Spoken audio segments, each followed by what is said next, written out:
మంచి పదవి చంద్రబాబు కూడా కనుక్కుండు ఇది జిత్తుల మారినాక ఇది ఇది ఎరడకుండా ఇది నాకు పక్కన పని రేపు నా పని అంతలా మా మామనే ఉపాయం చేసి ఇచ్చేసి 7 పక్కన 0 పెట్టి 70 మందిని చేసి పాయ పాయ పాయ పాయ బలం బలం అంత అటే ఒరిగింది అని చూపించారు జనాలు. చంద్రబాబు కూడా ఈ కేసీఆర్ పేరు కూడా చెప్పలేకపోతుంది. చెప్తే కేసీఆర్ పేరు వస్తుందని చెప్తలేడో ఏమో మరి ఈ పని చేసిందా బదనాం మోస్తుండు బదనాం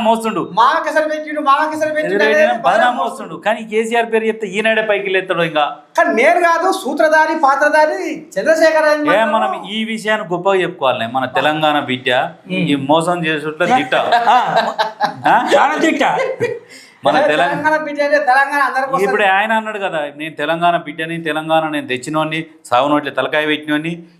ఇది సంస్కృతి తెలంగాణ ప్రజలకు నేర్పిండు. ఇప్పుడు ఇంతకు పెద్ద మనిషికి తెలంగాణ ఆంధ్రనా బీహార్ నాకు తెలిసినంత వరకు అయితే ఇన్నే పుట్టిండి ఇన్నే ఉన్నాడు. అలా తాతలు తండ్రులు తాత కూడా అదే వాళ్ళ తండ్రి కూడా ఇక్కడ మరి ఆయనే ఒకనాడు అన్నాడుగా, మా వెలుమల ఈ వెలుమ అనేది మాది ఎక్కడ పుట్టిందంటే బీహార్ నుంచి వచ్చిందమ్మ. అది కావచ్చు కానీ వాళ్ళ తాతలు గిట్ట ఇంకెక్కడ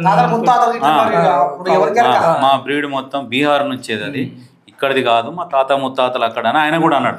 సరే కానీ ఇది నిజంగా నక్క జిత్తుల మారుదంటారు కానీ నక్కను కూడా బోల్త కొట్టించే ఇది అస్సలు పెద్ద నక్క ఇది. అయితే నిజంగా ఈ విషయంలో తాత చంద్రబాబు నాయుడు చెప్తే కేసీఆర్కి ఏడ పేరు వస్తుందో అని చంద్రబాబు చెప్తలేడు. ఏమనుకుంటారు ఇప్పుడు, అరే మా చంద్రబాబు కంటే కూడా తెలివైనడు కేసీఆర్ అని అంటారు జనాలు. అట్లా పోతే పోయి బదనాం మోస్తా ఆయన పేరు చెప్ప